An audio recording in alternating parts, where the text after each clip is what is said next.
Good evening, everyone. Anybody out there? Good evening, everyone. Much better. Okay, good. That's much better. My name is Ernest Wilson, and I'm Dean of the Annenberg School for Communication and Journalism. And all I can say is you are really in for a treat this evening. As you know, this is a Vision and Voices event, which I will describe in a moment. And it's particularly interesting for those of us here at the Annenberg School because it's very timely. We have been working with our faculty, our students, our colleagues to design a new building. And we met with a number of different groups and thought about designing it. So this is especially timely for us as a communication school thinks about what we are going to communicate to the people who are inside that building and who may pass it by. As many of you know, USC's president, Max Nikias, established Visions and Voices in 2005 when he was the university's provost. The program is designed to inspire, to provoke, and affirm the human spirit. And it continues today stronger than ever under the astute guidance of our current provost, Elizabeth Garrett, who is both provost and senior vice president for academic affairs. And this evening, we are really delighted to present the program that you are about to see. In designing our own building, I'll just be a little autobiographical here for a second. We worked closely with the architecture firm of Harley, Ellis, and Devereux to imagine what purposes we would want in a new building and how would we achieve those purposes in a distributed, digital, global environment. So in our building, we sought grand open spaces, but also more intimate places, joined by a common vision that each should support different forms of communication, from planned lectures in large spaces like this one to what we call huddle spaces that are smaller that will provoke, we hope, a spontaneous discussion around the building. We asked, how can we build collaboration spaces that not only accommodate the pursuit and creation of knowledge, but encourage and require creativity?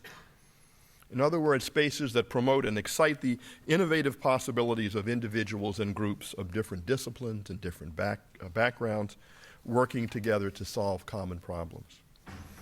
Philip Johnson, the influential American architect who was the first recipient of the Pritzker Architecture Prize and one of our more recent awardees is here with us, in 1979 said, "All architecture is shelter.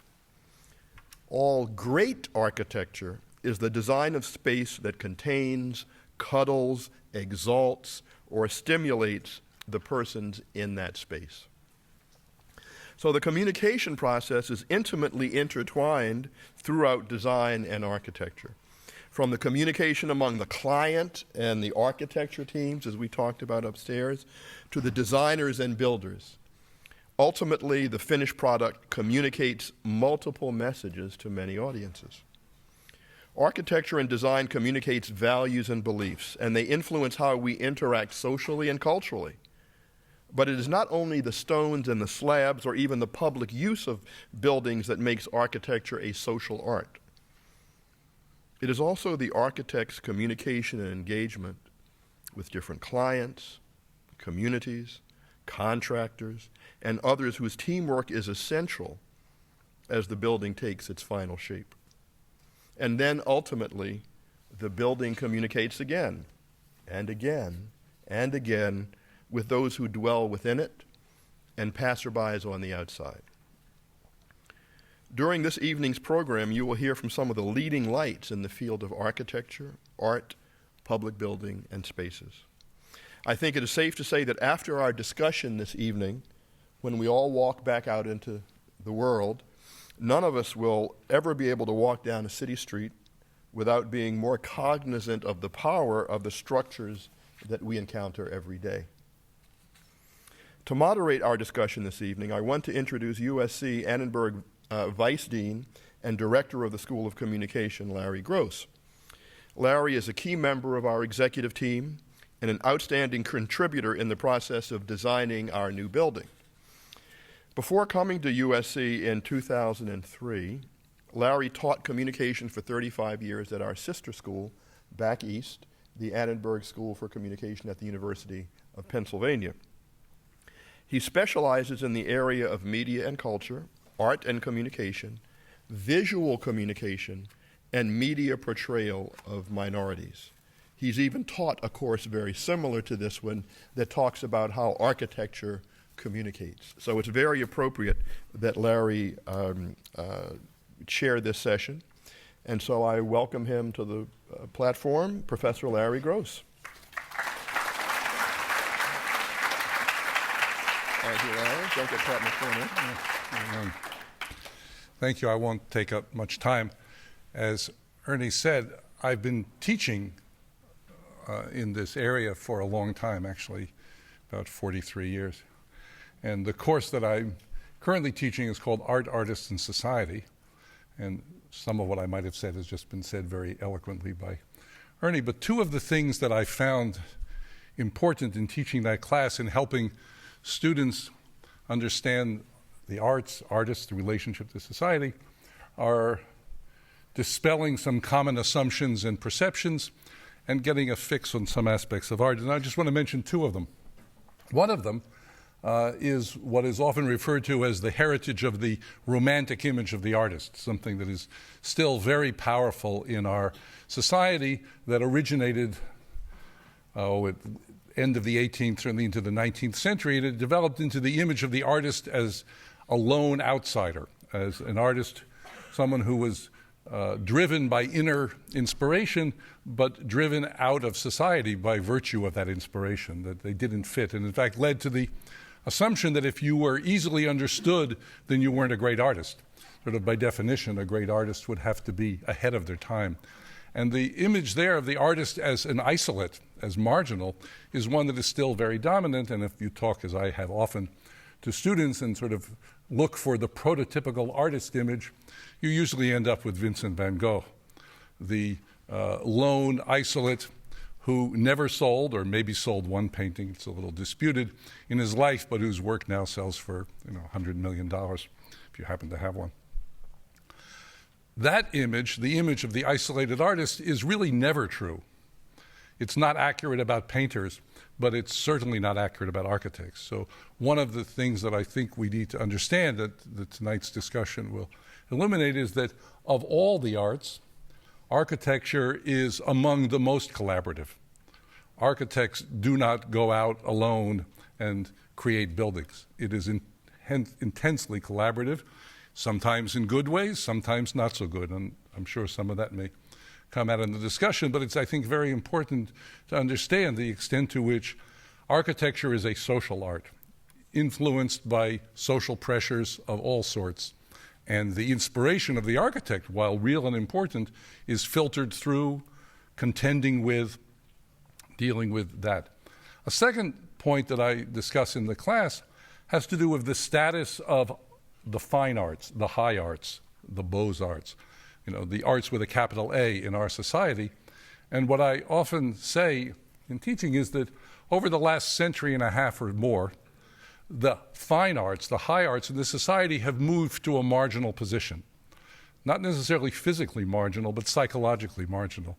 And that the arts in a real way have become a reservation on the periphery of culture that, this is my soundbite, that real people visit in their spare time, in their leisure time, and that spare people live on in their real time.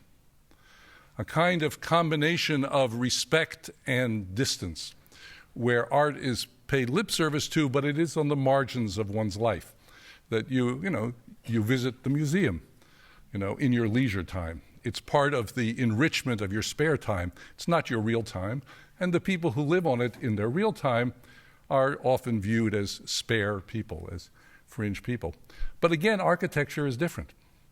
If there is any art which is not on the reservation in the sense that we encounter it, as Ernie said, all of the time, we spend our time in and out of buildings, not always, luckily, in and out of beautifully designed buildings, but nonetheless, architecture shapes our lives in ways that we are generally not aware of. And great architecture sends a message about values, about society, about ideas and influence that I think we absorb really without being aware of it. if you go to a museum and look at a painting, if you go to a concert and listen to music, you are aware that there is a transaction there, that there is a message, a communication. I think we often are oblivious to the fact that buildings are shaping space and volume and communicating to us. And I think it really helps us, as again Ernie said earlier, it helps us to better take advantage of the riches around us, and Los Angeles is full of those riches, if we understand and think about architecture as messages, not merely as buildings. And I think tonight, again, will help us.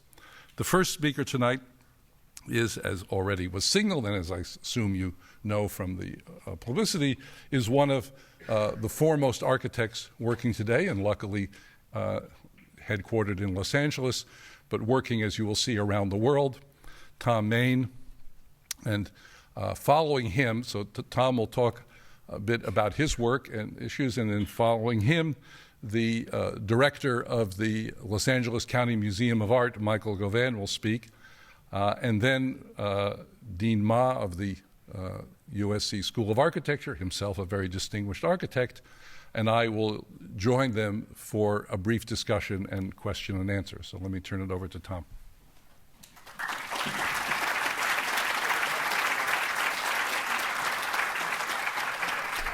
Speaking of architectural space, we're out of space, as you can see. For those who want to sit more comfortably, who are now sitting on the steps or standing, we have an overflow architectural space right upstairs if you want to go upstairs, and we have it on a screen that might be a little more comfortable for those of you who are still standing.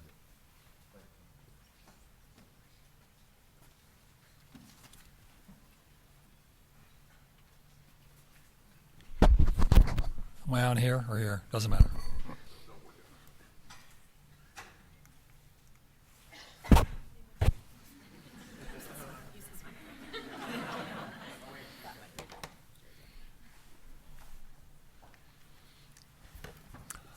I'm going to try to pick up exactly from the introduction. I put together a series of 10 minutes. We're going to set up a dialogue, and I'm looking forward to the dialogue. Okay? The architecture not only shapes space, I think it's much broader than that. It shapes our world. It shapes behavior. And if you're doing anything interesting, we were discussing the potential of this school, you're at the minimum keeping pace with the shifts of contemporary society, which are, it would be another conversation, but which you could argue are absolutely enormous in the last half a century. And if you're have a bit better sniffer, you're going to stay ahead of it a bit, and you're going to anticipate. And anybody in a position of leadership has to have that sense. And of course, it's something that we're tragically missing today, is leadership of anybody that has any sense of a trajectory. And it's the tragedy in our political, in my opinion, and the political situation today. The topic is it couldn't be more meaningful. I understand there's a few architecture people out there. That we, like any art form, we require a voice. And that voice speaks. And it speaks of values.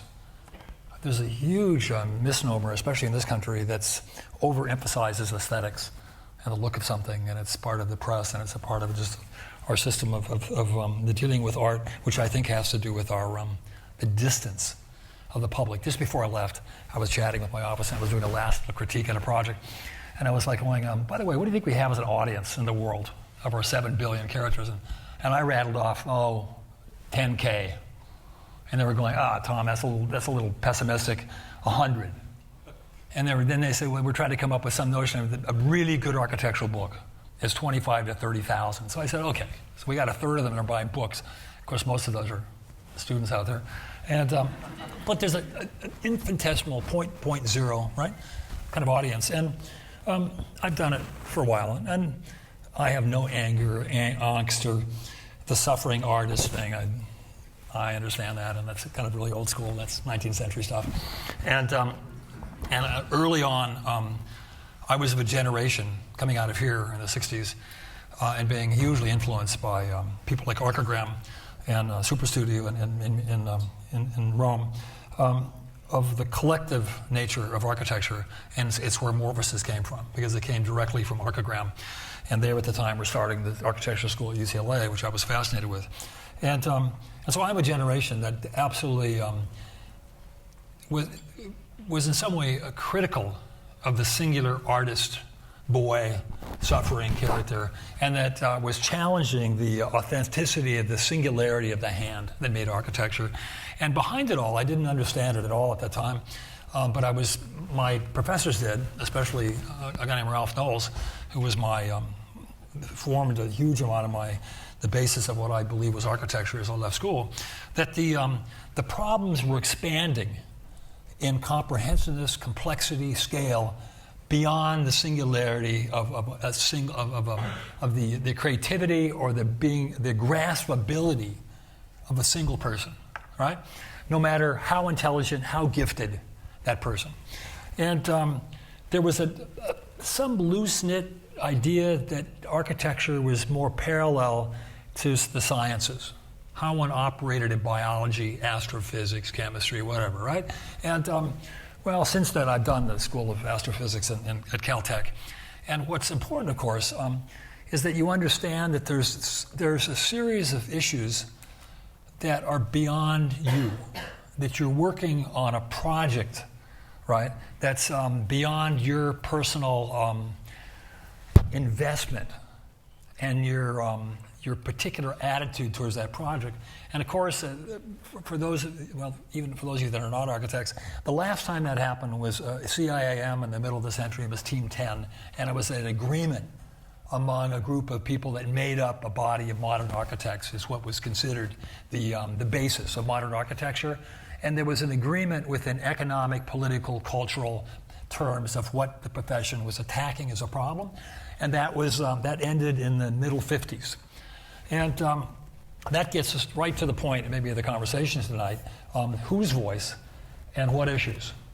And it's a dilemma, certainly of my whole generation, and I think it's a dilemma that continues today, and one that I'm extremely interested in, that I have to do with my research work at UCLA, et cetera, that has to do with dealing with large infrastructural urban projects. But a position where I'm fascinated between the operations artistically and within broader rational processes of the investment of the self, so that I'm attempting to differentiate work as I produce paintings or objects versus particular architecture, which clearly is located within formal ideas, which is going to have a very small audience, and one has to have some trust in the author, and it's going to still lead to an eccentricity, a belief in enigma. I would have everybody in the world read The Trial of Kafka, and I'd be better off. That if you think you know anything, I'm a believer in unknowability. I think it's absolutely preposterous to think you have to understand things, that we're in a provisional world, and we know nothing. Everything is under change, right? And the major thinkers in the end of the 19th century, which produced the 20th century, and whether it's Darwin or Freud or Marx, you could go through the whole list, or Einstein, all of them set in motion huge phenomena, right, that we're still living with, all of which have been reinterpreted, right? And we understand that. Well, I'm already lost my audience, my customer, right? Because I'm interested in architecture, which is just relevant. And then I'm going to start now talking very specifically, and just quickly, 10 things. And with that, and it was mentioned, architecture, then somehow we understand is differentiated from most of the arts, maybe not film, is some territory between the private world of the person and the discipline. An agreement among architects that they honor certain people, but there's a private conversation, no different than if you're talking to an astrophysicist. You would lose them like that when they put the first formula down. You've lost it, right? And the world of the public, pleasing the public, horror story, horrible idea, impossible. Which public, right? I did a piece of work called LA Now 6 years ago. There's 134 cities that make up the city. There's 100 languages. You can get 100 different ethnicities of food if you're interested, right? And exploring that. So the first question in a global community, in a global city, because this is the modern city, and this would be the prototype in the middle 20th century, right, of the global city. Whose voice? Well, now I'm in a territory that Michael will maybe talk about that's parallel to all the arts. That in fact we find that there are commonalities that can glue us together regardless of our specificity of place and our culture, right? And as it is with literary work. So I would say that a Paul Auster, a Kafka, we could rattle off certain people, and we can do the same thing with the plastic arts.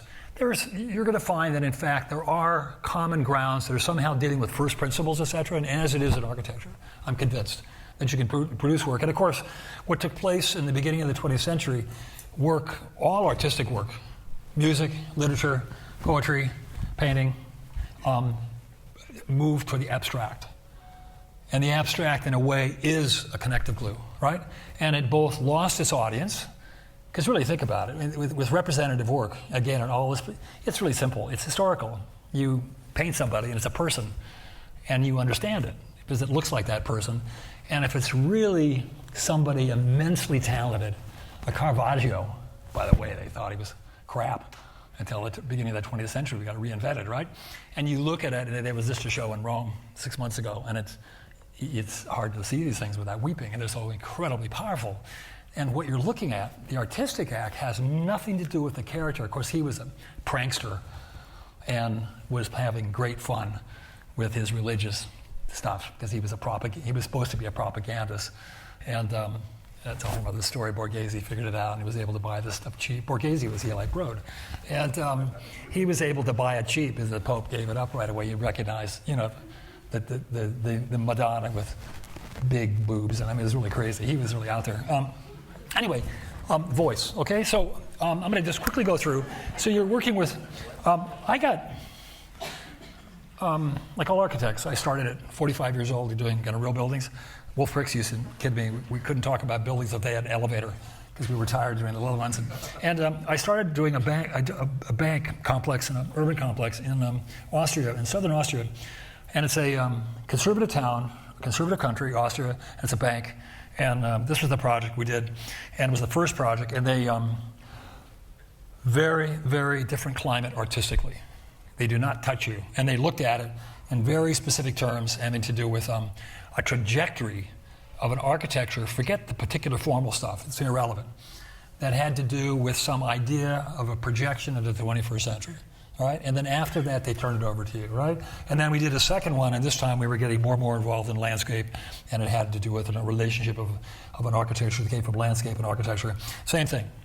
Now we're in Udine, Italy, and very, very... Didn't you want to be farther? What's that? This is the second bag, Udine.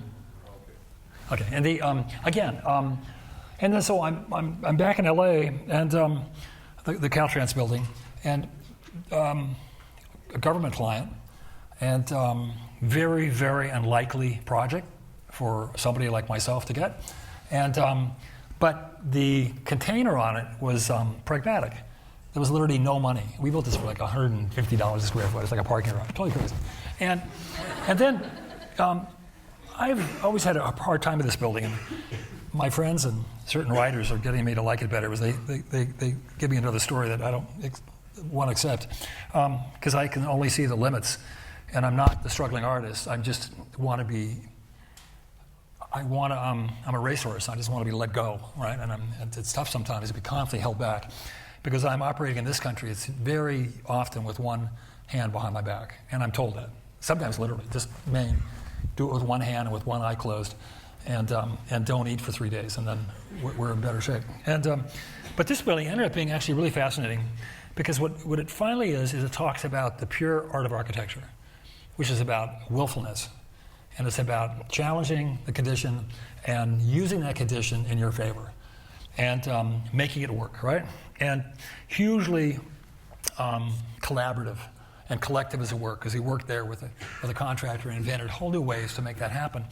And of course, one of the things that's so rewarding as being an architect is you actually make stuff, is the reality of it. You're not inventing and drawing things, you're building it and making it, and you're engaged in society and economic, political, cultural force, right? And then, by the way, the last one, of course, a whole group of people, it's a public building, hate it. And there are articles, they think it looks like a Darth Vader and blah, blah, blah. And then I'm going, that's interesting. Voice again. I love that. It would absolutely crush me if there was no opinion. That's what architecture is for. That's what all art is for. And by the way, in a country that's so outrageously kind of egotistical about its use of freedom, and you know you have a problem when people are actually promoting freedom. It's like saying family values. I came back from Rome a couple months ago, and they think it's absolutely hilarious. They have no idea what you're talking about. I mean, what values? I mean, what are you talking? You have no idea, right? It's totally absurd. The fact that you're talking about family values is a deep, right? It's an essence of the depth of the problem, is what it is, right? And so I'm always thinking in our 100 cultures, in an architecture of conversation, because I would have said our democratic process is based on conversation, and that's what it's a risk at this moment, right?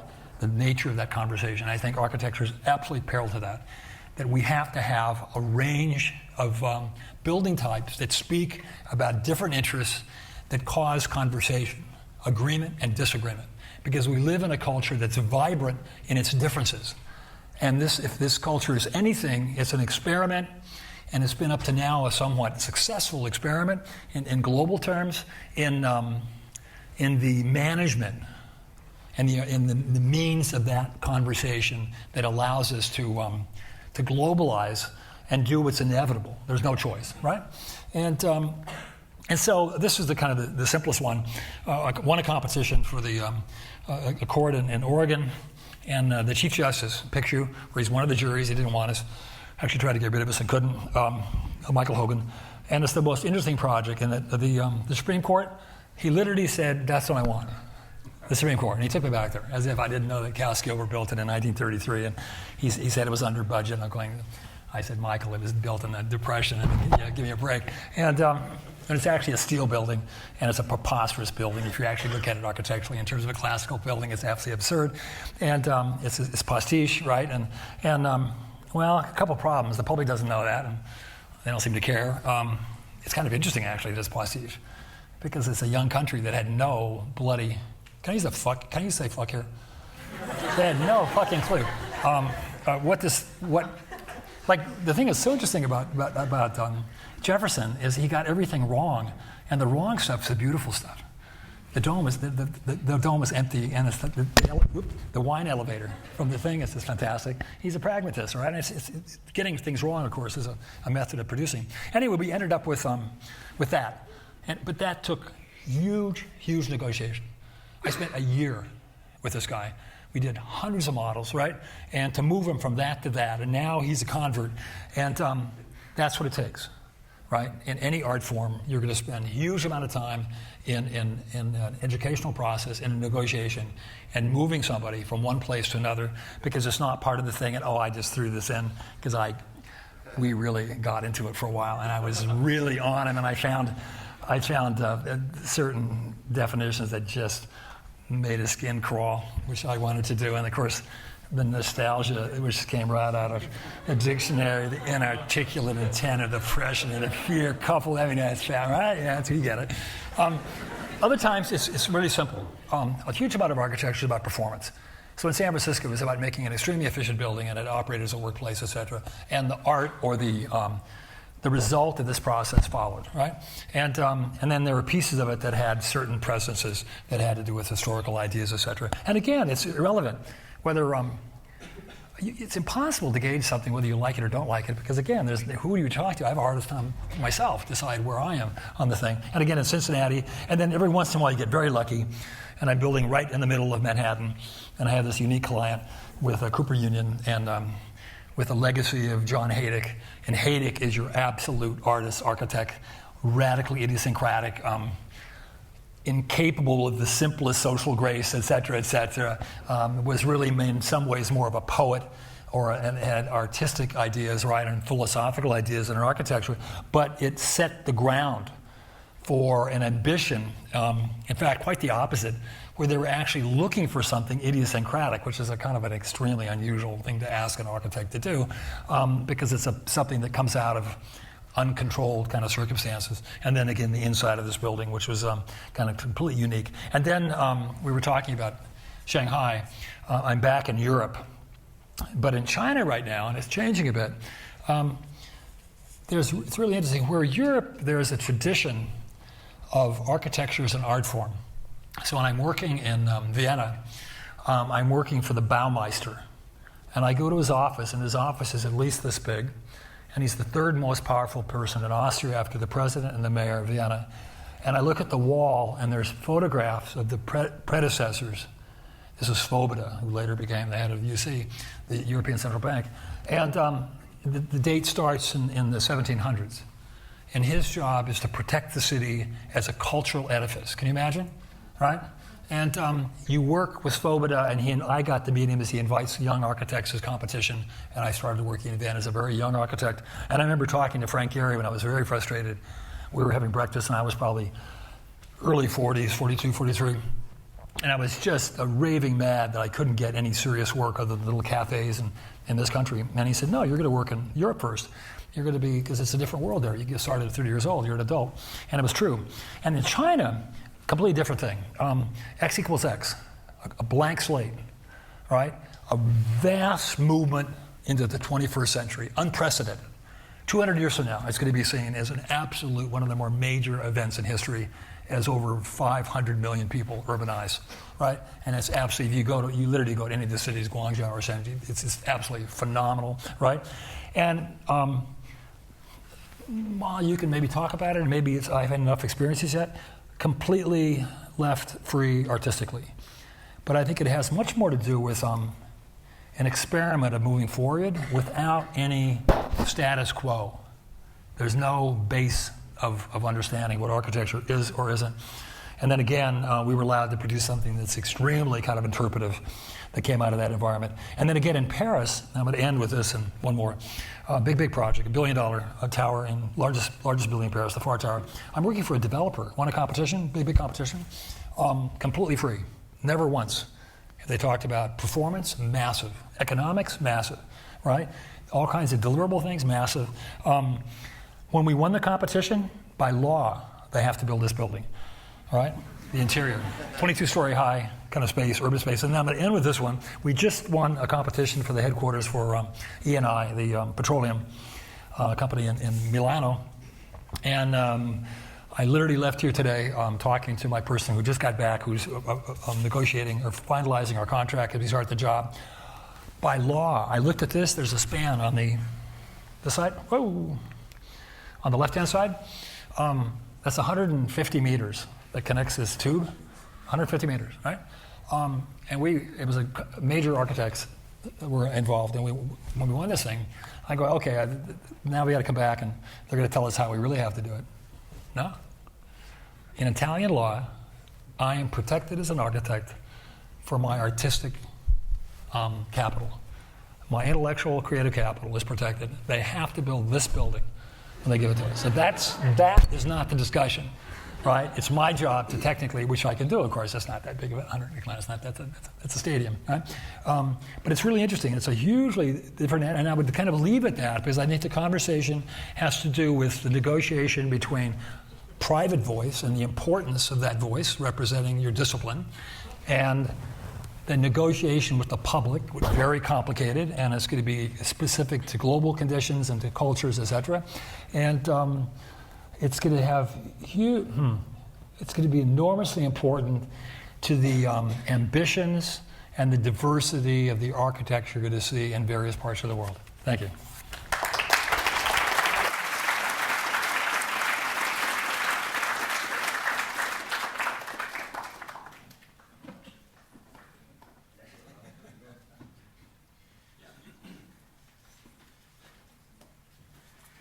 So cool. They have to build a building just like that. It's a great honor to share the stage with Thom Mayne, who is one of the great architects in the world, also an artist, and I think we're lucky to have you here in LA. It's great to see those projects. Love the Caltrans building. Thank you, Dean Wilson, Professor Gross, and Dean Ma. We share something, as Dean Wilson and I know, that I am the Wallace Annenberg Director of the Los Angeles County Museum of Art. Just to say a word about patrons and patronage and the role of patronage in building buildings and in our society, which is important, as I'm fond of saying, no patron, no project. So we thank Wallace Annenberg, all of us, for her generosity.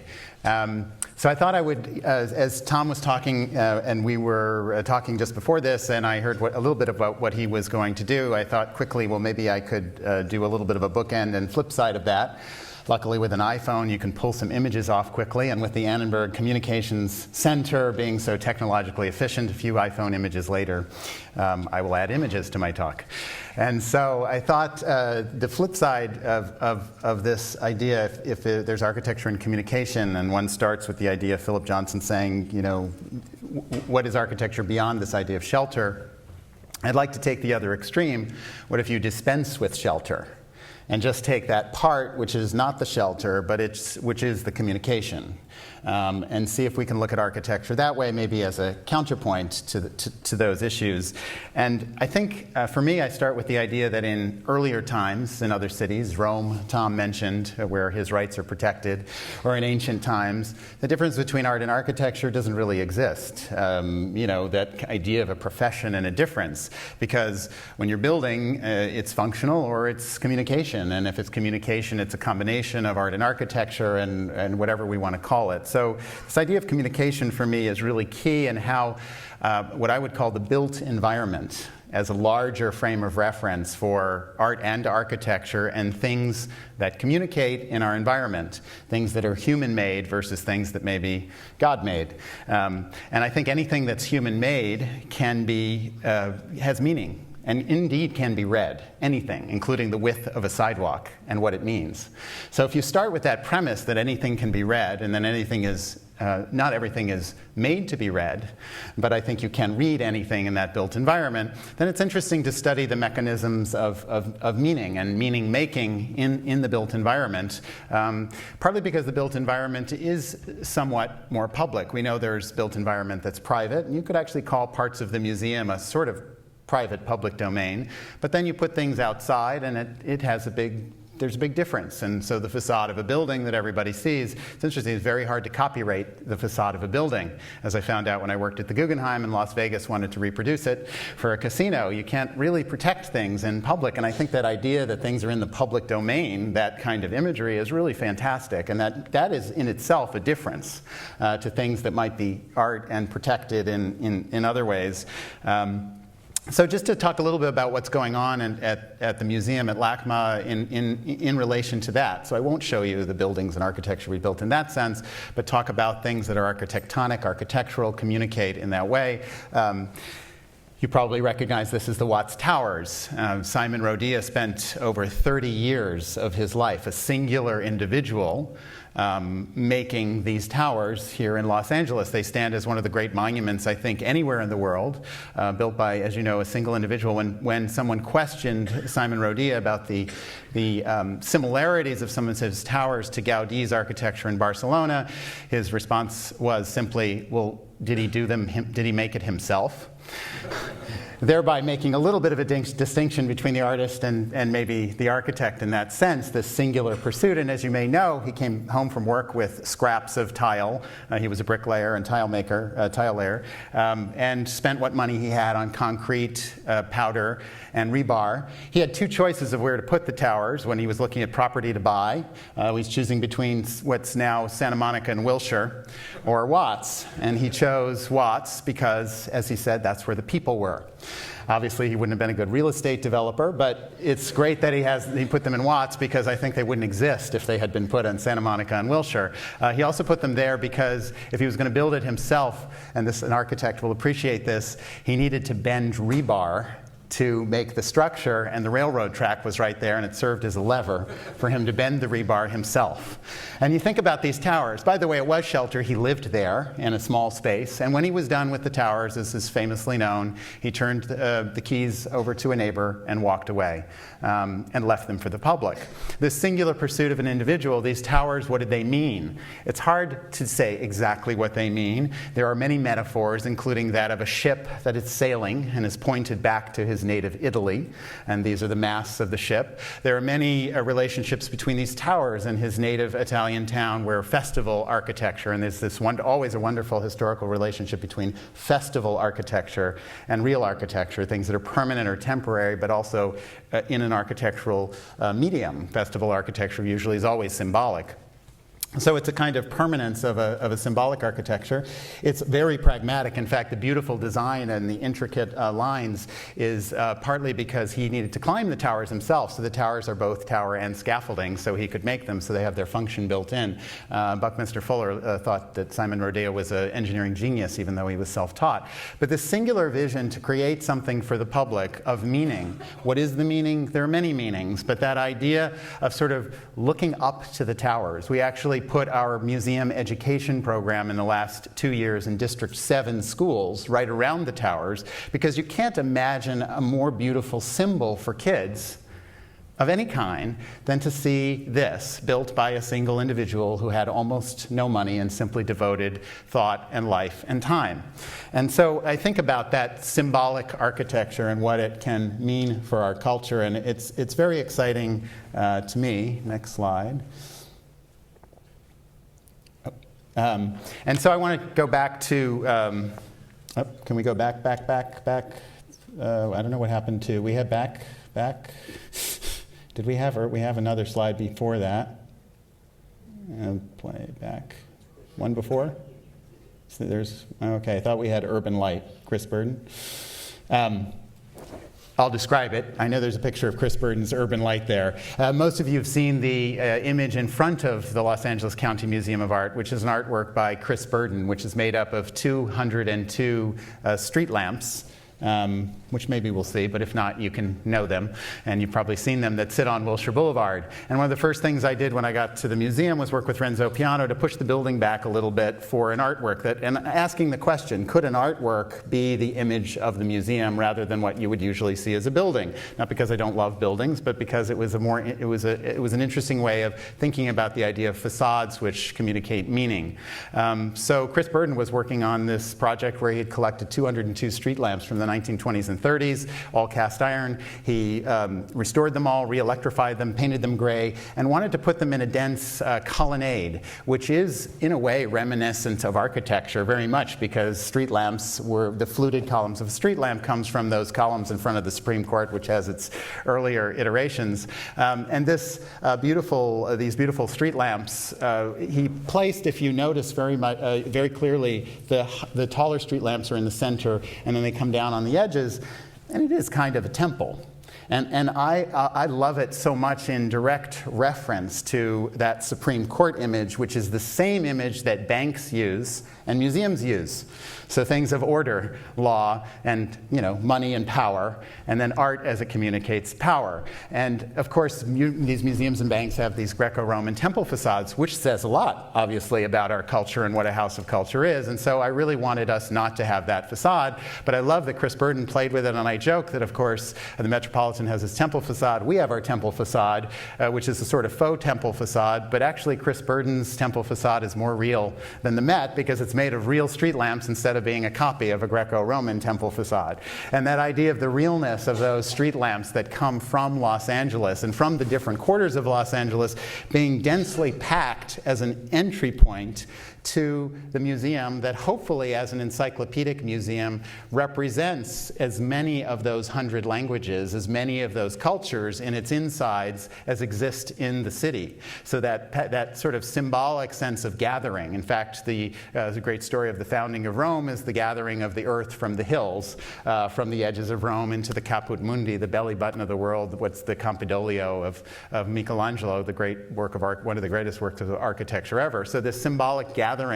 And I worked with Robert Irwin, another Los Angeles architect, on the garden of palms that surround the entrance and are part of the LACMA campus, set up in a grid so that the palm trees are indeed also architecture.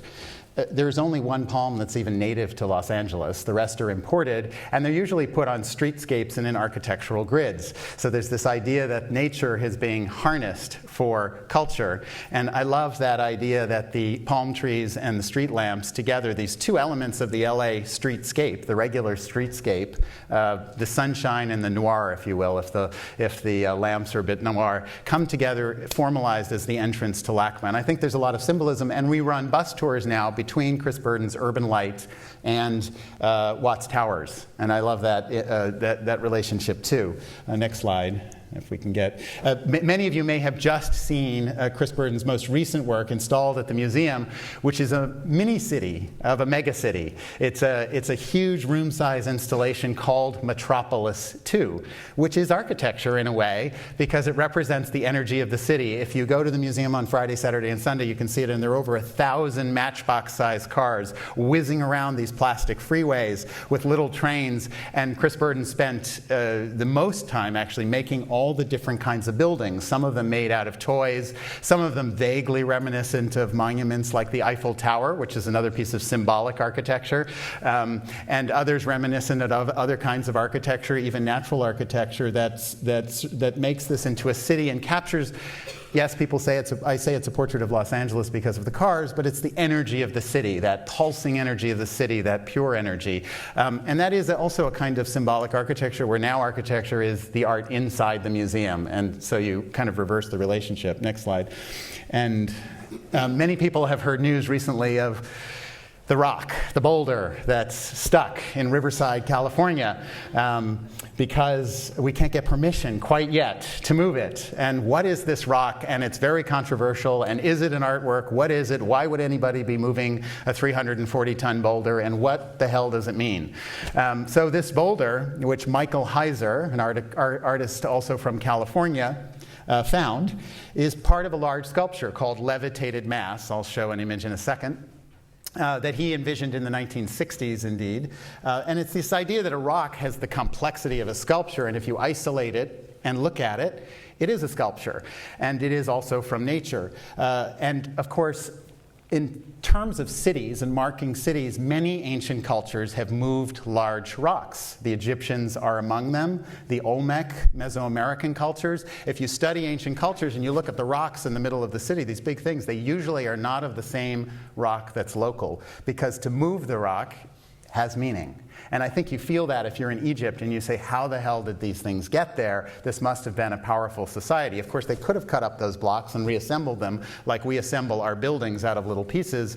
But Michael Heiser's interested in megalithic cultures that move big things for that reason, that it has a different feeling to it when something is one thing, even though it's quite large. And this is quite large. Next slide.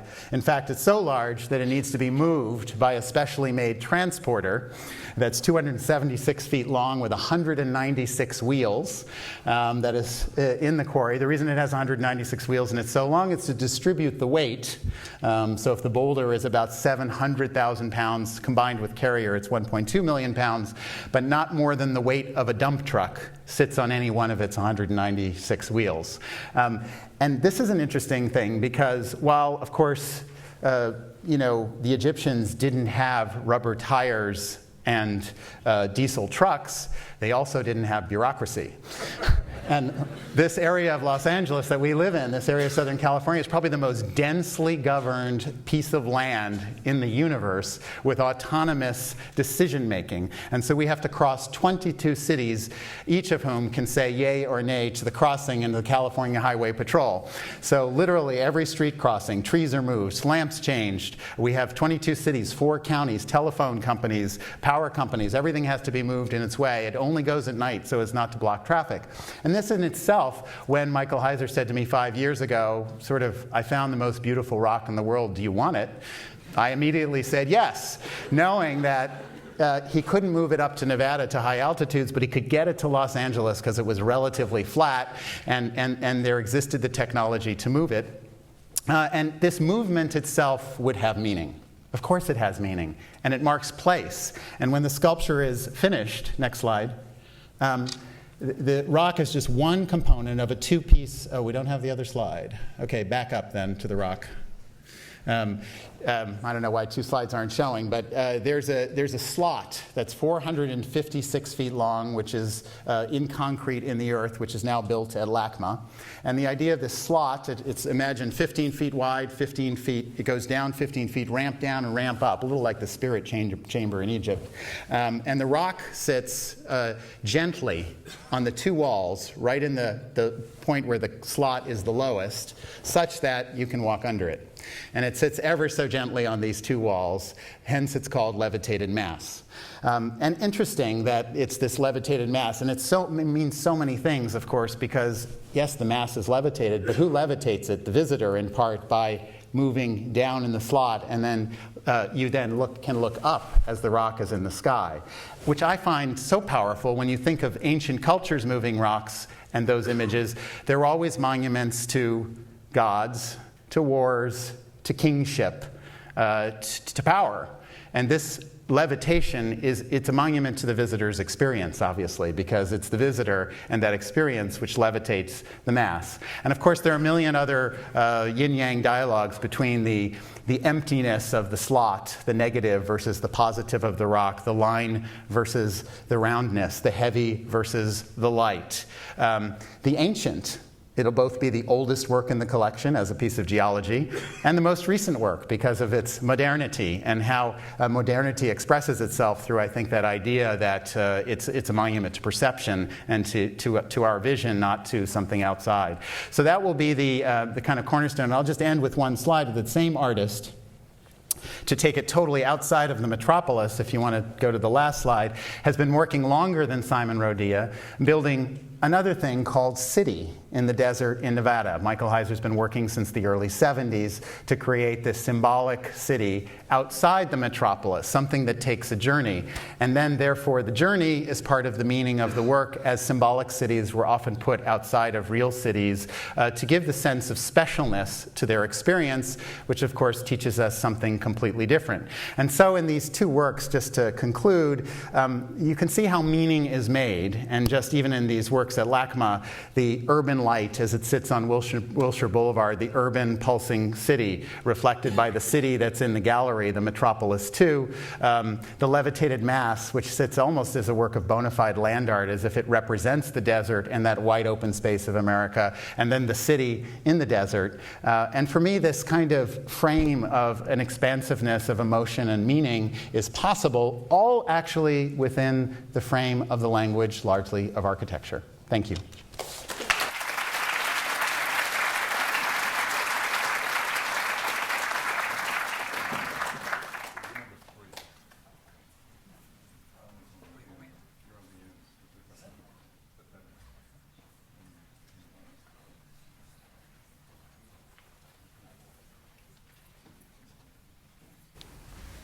Are the microphones work? Yes, they are. Okay, we'll begin by asking Dean Ma again, Dean Ma of the USC School of Architecture, to comment, expand, argue, and For then, or against? And then we'll have time for discussion. And there are microphones on either aisle, so people who wish to ask questions will have to go to the microphone so they can be picked up. You're going to take them? Yeah. Apparently, they're going to take them. There'll be table service. All right. Yema. Well, great topic. So great that I can't really quickly make comments or criticism on that. But I wanted to make 3 points. The first point is something about the School of Architecture, which we are so glad to be part of it. The topic of architecture and communication. It is vitally important for the future of architectural education. As all we know, being architect, we are dealing with objects, with physical forms, but yet we really aimed to create messages that are actually creating values, as Thom has argued for. So we're constantly in that dilemma. We are struggling with that too. But fortunately, our education, our community have kind of fulfilled with our excellent education. I wanted to point it out. A rumor or secret that everybody is or is not to know. Thom is Pritzker laureate. There's not alumni of the School of Architecture. It's Frank Gehry. I was told there are only 3 schools in the world has educated 2 Pritzker laureates. That's Tokyo University, USC, and Harvard University. But actually, the secret is there's one guy that went both Tokyo University and Harvard University. Double dipping. Being counted twice, so that made them 1.5. You know what I mean. So let USC the only school of 2 Pritzker. You're preaching to the choir. This is, I think, we're going to see here. We are on the campus of This it, is so I have marketing to and brag in it, communication. exactly. So I have tweeted during the lecture to about 50 some followers on my Twitter. So that's the second point. And I tweeted in the United States, all my followers on this particular cell phone is all Chinese on the other side of Pacific Rim. But I was reporting what is really the point of this debate. This is my tweet to my 50,000 followers. Let me find it. What I tweeted, really 2 sentences. When object has a message that cannot last, message has objectives that can last forever.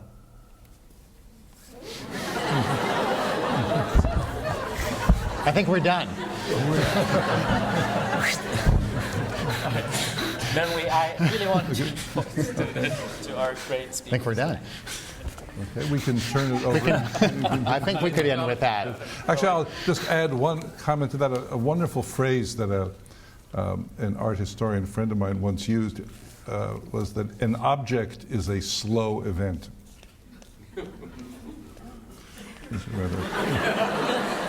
Okay, what are we going to come up with? You know, it's interesting because there's been a fascination in architecture over the last decade that's shifted anything static, programmed, into intensities. The loose. There's a certain philosophical basis in this, right? And it's absolutely true. We see our world within much more provisional terms. And it's in terms of intensifications that have to do with activities, et cetera, but it's much more relaxed. I'm dying to make a comment based on one of the things. Heiser happened to be, maybe with many of you here, a huge influence on me. When I saw his double negative years ago, it just completely made me rethink of kind of what architecture was or wasn't. And then the rock is really interesting because I was living in Venice in a studio on Main Street. And Doug Christmas had his 3 galleries. They were all appropriated. He never owned them. And the one on the corner, the ex-Bank of America, was Heiser's first piece. He wasn't yet known, and he had a Brock. And Doug Christmas, who's absolutely a fantastic character, he just appropriated absentee buildings. And but in this case, had to take the whole facade. It was an ex-bank. Took the facade off. I brought a tractor in, took the floor apart, and dug it, and put this rock in it, and then put the siding back on the building and opened it up. And it was, I think, maybe Heiser's one of his first pieces, and he's still at it. Big things, right? And it was it's about displacement, and it was just going to lead to what I think one of the subjects are. It's a post-Duchampian idea that architecture is a method of observing the world and thinking. And it's not based on facility, right? On the thing, right? It's based on the brain. And he's been so interested in challenging the whole notion of what art is, because this is a guy that's what you do, basically. You keep observing the shifting notion. And what's so fascinating, of course, in the 20th century has been the complete reshifting of the generation of what even we call art, right? And of course, this is a person, Heiser was a person that was very active at that. And that seems to lead immediately back to our subject. And again, you mentioned it clearly that it's locating meaning, and that's a tough one because it's something in motion, and we've lost a huge amount. It's hard to get much of a constituency. We all have that. I think we have that problem, and I'm not complaining. It just is, right? That there's a fairly either limited or a kind of an unknown, right? A constituency. And certainly one that allows us to operate large institutions and without a considerable amount of kind of effort, right? That's constantly looking for, as again, all of our work turned conceptual, And again, I would say that's, in this country, more so, not a particularly conceptual, it's a very pragmatic culture. And if you're dealing with ideas for a culture that spends so much time processing our democratic, egalitarian, blah, blah, blah, blah, blah, well, you can only read the paper today and see what's going on in the political world. And they really have huge difficulty in an idea and in a belief in an idea, a real idea. Not, I'll insult a bunch of you, not some harebrained bullshit religious idea that nobody believes in. It's just total nonsense. They don't really believe it. You only have to look at the world and see how you operate in your day-to-day life to understand whether it really drives you, right? And I don't mean this in any, I'm just saying what I think about it, right? And it's an argument we should be having. Kind of what do we believe in at this point in time? And it's a fascinating article. And I think artists basically have moved into philosophy. They deal in ideas. All of them are dealing in some notion of how does this re-challenge how you think. I've seen pieces of the Carrier, and I'm going, oh my God, that's fabulous. The Carrier, you could say, is as interesting as the Rock. For me, it was more interesting. You're going, damn, that was like, when you're making a really interesting piece of anything, but Simon Rodia did it in a very simple way, the fact that it was singular made it so enormous that you realize Terrell did what Simon did. If you see his crater, because when you see it, it's like, no, this isn't built by a person. This is a culture. This is Machu Picchu, right? And it's just not imaginable. It is a singular character, right? And it's a culture that doesn't exist, that somehow both has a past and a future. It's in this weird place, right? And he's interested in the relationship between the character and the idea, and somehow engaging us. But finally, it's about thinking, and then when you're producing something, and you have to actually make it happen, and you have to invent a tool, you're into something interesting, because there's no tools that even operate in terms of the ideas, and you have to invent the tool to make or deliver the thing. And now you've got somebody serious in front of you, don't you think? Yeah. And it's just fascinating. It's just, that thing was just absolutely amazing. And then, of course, you go to now he's in the Christo territory of having to do negotiation with 20 million people and all that. And then it gets even more interesting because the resistances are so interesting, because anything that has a lot of resistance, and I'm back in your bad boy architect, artist syndrome maybe, but I don't think so, right?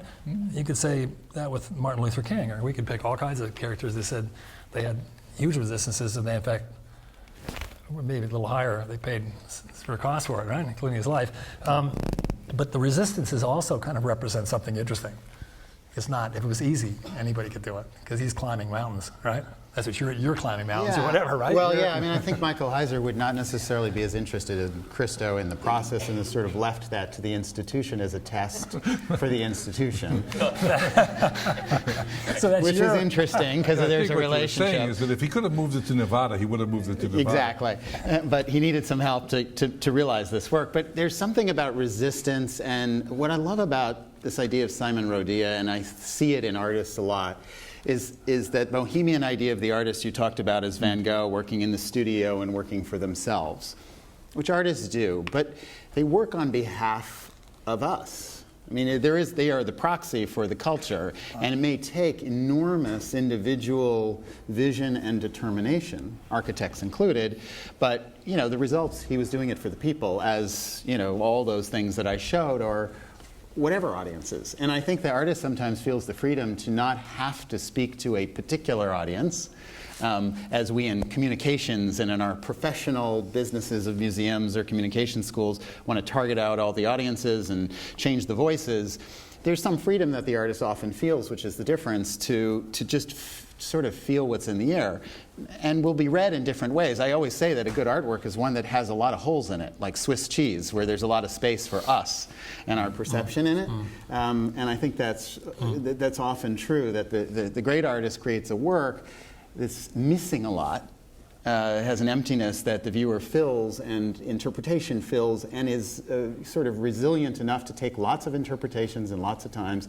And that's what it means to last, is to have this kind of Swiss cheese construction of meaning. I would push the debate a little bit towards the time now. There seems to be a trend. There are meanings and messages, and what really methods to the communicate is not much as the meaning of itself. It's in the means or modes that is being operated. So it seems like we're more and more the effective communicating have come to the pits of bits, pixels, electrons. Those units of measuring communication has really started to defy or really destroy any fixities of meaning, include operation of meaning as architecture and even in some level arts. Do they still hold meanings as it intended, right? So do we even need architecture to express? As I most recently saw, isn't like the Google's buildings and Apple's the largest buildings being built ironic. anyway? That's exactly ironic. That's Isn't that really, the irony? really. So this is really. So when you are saying the slow process, it's really two ways. Mm-hmm. To form objects in a natural form, it takes a million years, well, right? The rock was 2 million years. In the making. Yeah, in its making. But the human behavior made it so short. I mean, even the longest building that's being constructed, or longest, that's the Grand Cathedral in Florence, 200 some years. I'd never, find the technology to seal the dome. But it's still short, right? But then if you trace it from another direction, how the bits and pixels and started to form new meanings, how long does it last? Or how long does it take to go to the opposite direction? Question.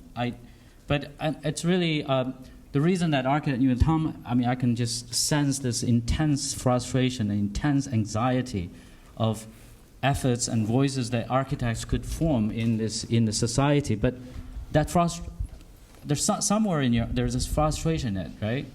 But that's really not because the society has not given architecture opportunity. But as the world is started giving, we are giving up physical forms of meaning, right? From form, space, and environment. It really moves away from the specificity of forms that carries classical meanings. The nature of, I was asking, these are working, it's just yours. That's not the people in the arts, are they allowed to have, wow.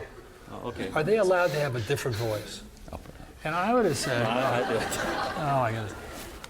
That being an architect, it took me quite a while, I think it takes most people quite a while, to realize that I'm operating this a very schizophrenic kind of world in how I behave. And I just let two things slip out, and it was intentional. And I can do that at this point in my life, and I understand what I'm going to pay for it. And when I was younger, I didn't understand the costs, and the costs are great.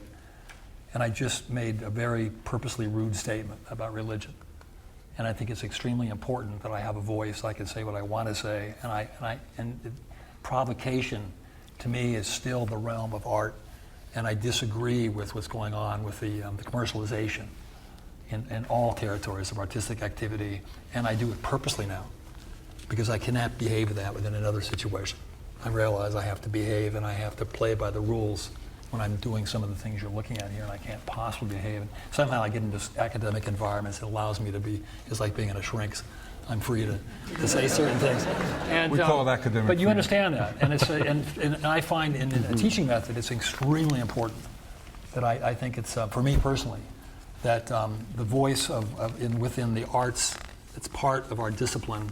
We're allowed to operate within an emotional context, and you can operate in ways that are wouldn't be appropriate as a politician or within a different vocation. It would not be appropriate in a public setting, right? But that you have it, and the people, huge amount of the architects I admire would be extreme. They would be the Haydicks and the Raymond Abrahams and the Peter Eisenmans. I could rattle on them off. And they're extreme characters, and they're precisely respected because of a certain type of honesty that we call extreme. I'm not even sure it's extreme. They just say it. They say things that nobody wants to talk about, and they say it directly. Or, like I just did with the religious thing, you're provoking intentionally because you're looking for pushback. Because for me, art, you're discussing there's this huge reciprocity between your audience and the person, and if it's successful, your Swiss cheese is I would say the same thing, but it's a little more aggressive, that you want some sort of a pushback that starts a dialogue, and it's incredibly important and exciting and interesting. That's why if somebody hates it, it starts an argument. Oh, what is it about? What is it about? Does it, right? Is it actually kind of coming down and grabbing you and harming you, or what is it about this thing that's so, right? So disturbing to you, right? And it starts an interesting conversation about what the hell you're doing and what you're trying to say, and et cetera, right? Do you agree that, do you think that's true? Well, yes, do we I have think a different, it's part of the are we allowed responsibility. to have a different voice? Absolutely. It's part of the responsibility of universities, of teachers, to unsettle ideas, to change them, to challenge them, or to get people to challenge them. And I think it's part of the responsibility of art. We call the arts that don't challenge popular arts.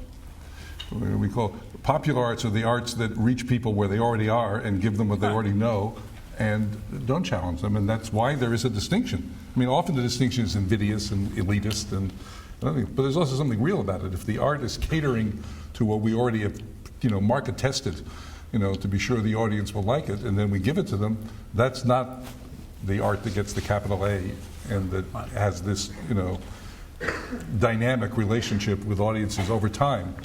And you want art to unsettle people in some ways. I mean, not necessarily in the easy ways, but in Yeah. Is there a distinction between art or public art? I would disagree with the idea of a popular art versus a high art in that sense, and that would be the distinction, because I think a lot of artists and architects have found ways to kind of embed these time bombs of meaning within kind of fairly, wolf in sheep's clothing, for lack of a better metaphor, where into decorative arts and design, many ideas have been packed that it might take centuries to unpack. So I don't know, because I think it can be an easy pill to swallow. I didn't say decorative or design. I'm really talking...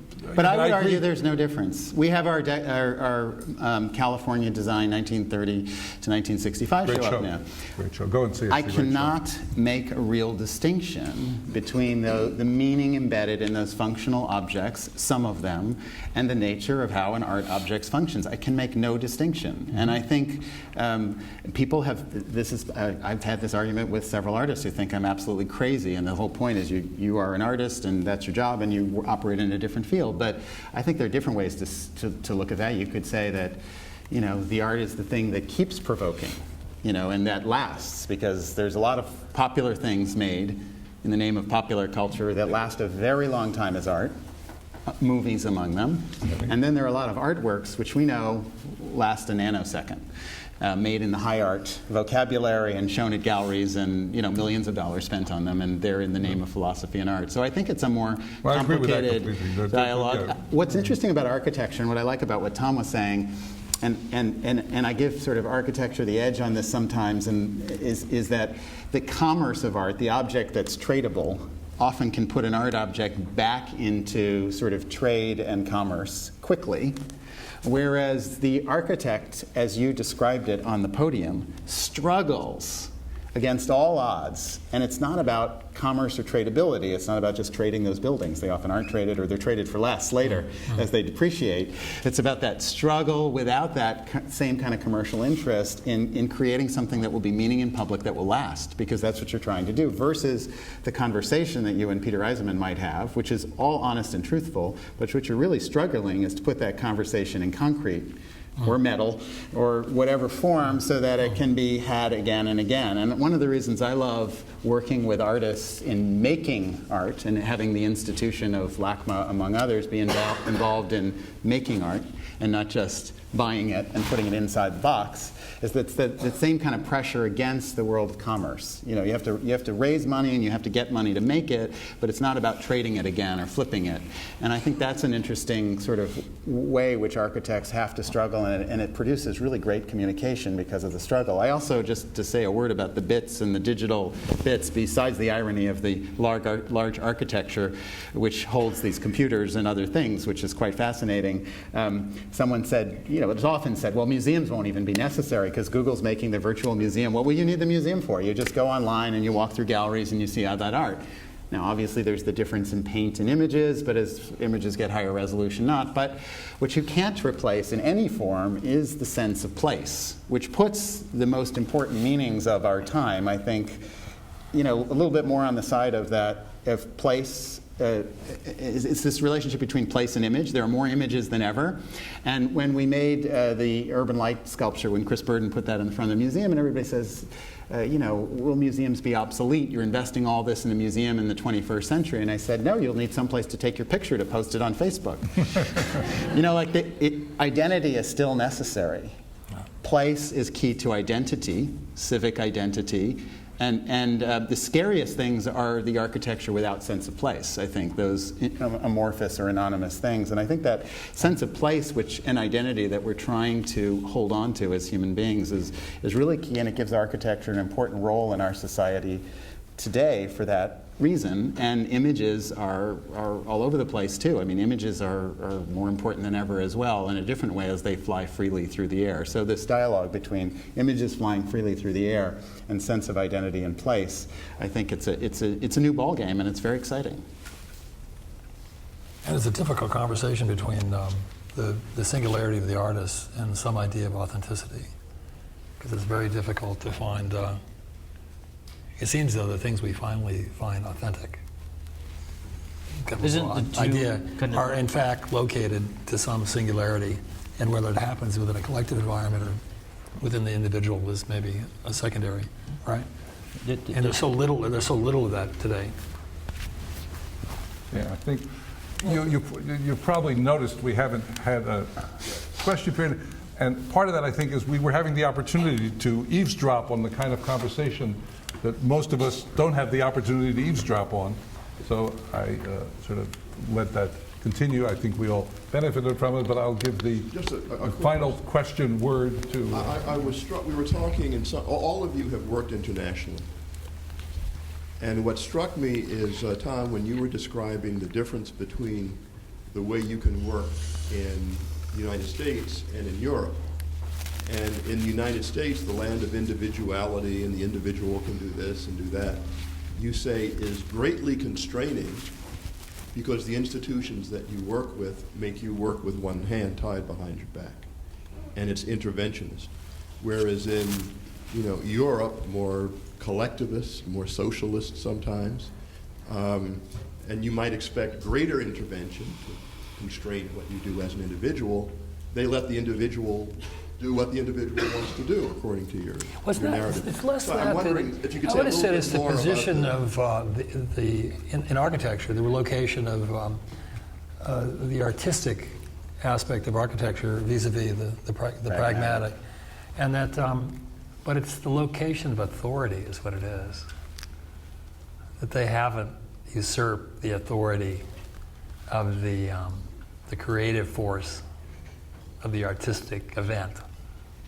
And in this country, it's obvious, the authority is the donor. It's within the capital, right? It's located very clearly, right? And sometimes the extreme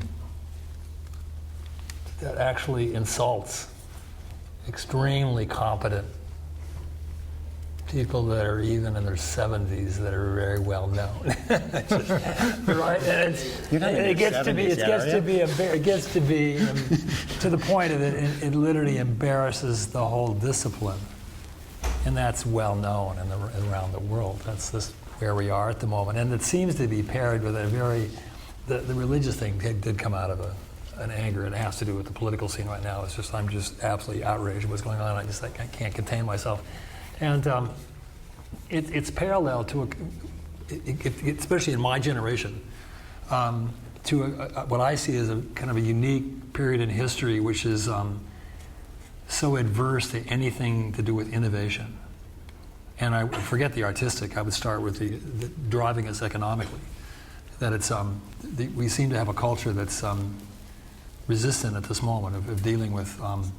Our major ability as a culture, which is a creative intellectual capital, and it's evident when you travel. It's getting worse as I travel more.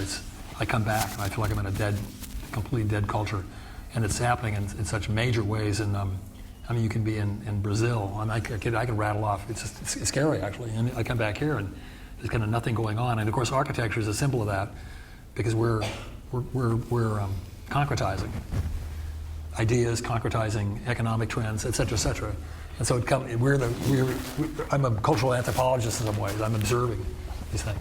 I have a question for Thom. You guys have been talking about how ideas are things that move everything. Hello? All right, you guys have been talking about how art and architecture form ideas that move into the future. However, let me reword that. You say that like America or Brazil or all those other countries have solidified to some degree their culture because of multiple reasons. Maybe they've lasted for so long, or people have stayed there for so long. And China is, you said, the X, the blank slate. What do you think would happen in the future when China begins to solidify? Well, it's you would look at other phenomena that are parallel.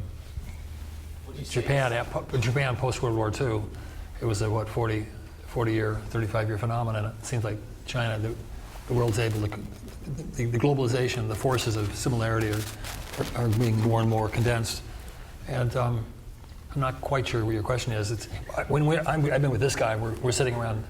I had the greatest dinner one time. We were a group of architects in their 40s, and you're having conversations, and the one that I'll never forget, one of them came out of Columbia, and somehow during the evening, and we were touching on Paul Auster and El Talia Cavino and name it, and I'm in Shanghai, and we were discussing carnitas tacos, and he said the best carnitas tacos in New York is a little place in Lafayette, which is a block and a half where I live, where I go all the time. I remember going to my hotel going, that was one of the bloodiest, oddest conversations I've ever had. I'm with a 42-year-old architect in Shanghai, and we're talking about the best carnitas taco in Soho. And I'm going, this is the world I live in. And then you right? And it's completely, we're like this. But and everyone's shifting in different, that's a culture that's moving value-wise, whether it's complicated, right? It's connecting to kind of joining the modern world. You say it develops similar to America because so many people are working on it at the same time, but they're bringing their own cultures into China. Just like you have your own values, and Ren has his own values, and everyone talks about China like this blank slate. If all you are putting your ideas in it, would it develop similarly to how we developed in America? Because at that time when they developed, they didn't have so many other nations jumping in at the same time. It's irrelevant because those ideas are not so literal that it would be a very different discussion of a much broader notion of kind of accepting some certain universal aspects of what architecture is or isn't, both in terms of symbol or language, and of course the use of it in architecture, other than in many of the arts, is driven by tectonics and pragmatic notions, so that we operate both conceptually within the same terms, and a huge amount of us are educated in the same. Our educational basis is common, and we work under similar technological premises, which are huge kind of glue that make buildings more similar than they're different. And the specificity of culture is disappearing, of course. You go to Beijing. I hadn't been there for 20 years. You go back now, you don't even recognize Beijing. It's a modern city, right? It's a universal place. Thank you. I know Mr. Govan has to. Yeah, we have promised to let you out at 8 o'clock. There's one last question. The heavy responsibility right there in the back.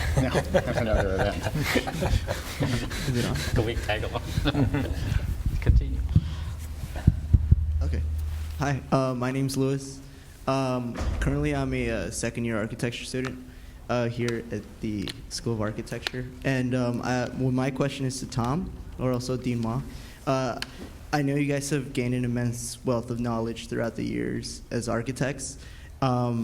If you could go back in time and talk to your 21-year-old self, what would be the one thing that you would definitely want to know? Like if you could now... Other than the best tacos since... Other than the best tacos, right. What would be the one thing you'd tell yourself as a young architect to look out for in the future? This question is for you. Just don't take this as advice. A subject that we haven't even talked about. I think the relationship of architecture as an artistic event in terms of developing a something iconographic is radically overestimated and doesn't represent the most compelling problems in our profession today, and that you only need a couple hundred people in the world at a certain level. And I think in your generation, and I'm seeing it bottom up a little bit, that was happening in the Arab Spring, that I'm finding more and more people in your generation are interested in broad, integrative, urban, infrastructural problems that are located politically, culturally, economically, that return to an idea of some substantial commitment, change, value in how we operate as human beings within cosmopolitan environments, et cetera, and that we're already focusing on kind of one territory in architecture, and I think it's, and I'm a person that's, it's kind of maybe odd that I'm saying this, but it's I think it's way invested, and I think it's there's been a huge shift in the potential that's taking place of young architects today, and it directly connect to a constituency, people that actually need people to think of these problems that is going to change the profession, and I think architecture is still positioned educationally as in an integrative sense, that you're attuned to dealing with complex problems that have multiple contradictory forces taking place. And it's funny because you picked an artist that's interested in, he might say he's looking at, I've never asked him, but that he's also looked at architects, because Heiser is a person that it's one of the more architectural characters, right? And he's interested in, like, even your discussion of meaning was fascinating because it was perceptual, and it was in the world of phenomenology, and he's not connected to meaning philosophically. It's the experience of weight. It's the phenomena of that piece, and right, et cetera, and it locates it within kind of scientific, right, perceptual terms, which is kind of very 21st century, and right, he doesn't have to kind of muck around with your, in terms of various notions of your accessibility to art, right, within another culture. It is handicapped accessible, though. Well, I mean, we had to build the ramps and the ramp and rest See, and this everything. guy's the builder. You know, it's. Of course. He actually turned the handrail into a. He turned the handrail into a beautiful line of shadow, and the ramp and rest was used to sort of recall Egypt. So it was this idea of turning the practical into something very beautiful. Yep. Which is what you do all the time.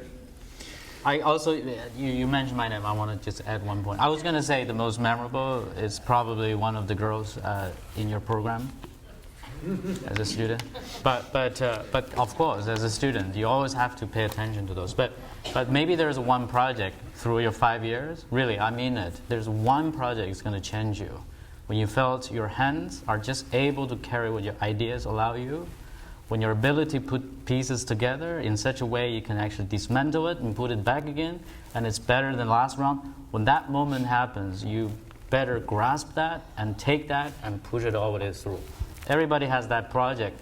No matter which school you are in, USC or any school, but that's the project. So for any of your architecture students here, be sensitive about that one project.